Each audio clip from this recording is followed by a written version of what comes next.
চাকরি আমার কোনোদিনই হবে না, আর এই বাড়িতে তো নয়, কারণ মল্লিনাথ বাবু আমার উপর হাড়ে হাড়ে চটা।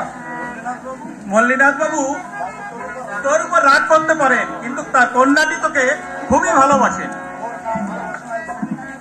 ভালোবাসা? ওর নাম ভালোবাসা নয় জয়ন্ত, ওর নাম ভালোবাসা নয়, ওর নাম হচ্ছে দয়া, করুণা, অনুকম্পা। অনুকম্পা? ধনীরা তাদের পোষা কুকুরকে আদর করে দেখেছিস, বিস্কুট ছেড়ে দেয়, আর কুকুরটা হ্যাংলোর মতো বিস্কুটটা লুফে নেয়। আমি সে ধরনের হতে রাজি নয় জয়ন্ত।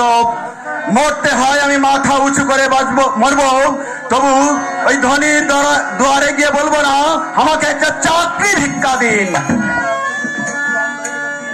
বেকার থেকে থেকে তুই অন্ধ হয়ে গেছিস শোনু, নইলে দেখতে পাতিস মল্লিনাথ বাবু মেয়ে তোকে কতখানি ভালোবাসে। ভালোবাসা নয়, ভালোবাসা নয় বন্ধু, ও হলো ভালোবাসার অভিনয়। অভিনয়? কি বলতে চাস তুই?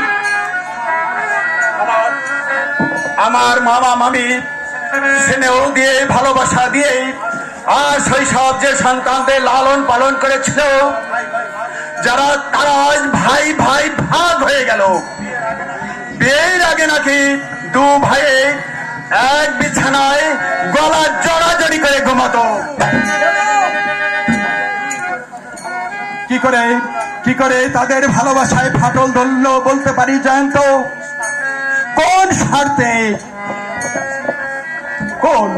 কোন স্বার্থ বুদ্ধি তাদের বিচ্ছিন্ন করে দিল? কেন কেন জয়ন্ত ওদের ভালোবাসায় টান পড়লো? তোর মামাতো ভাইরা আলাদা হয়ে গেছে? আরে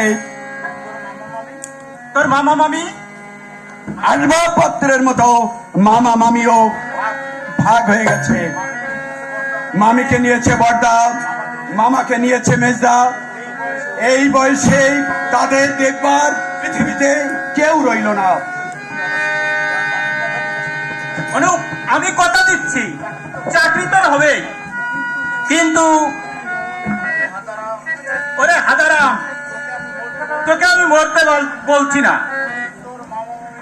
তুই তোর মামা মামিকে সুখে রাখতে চাস, তার জন্যই চাকরিটা তোর প্রয়োজন।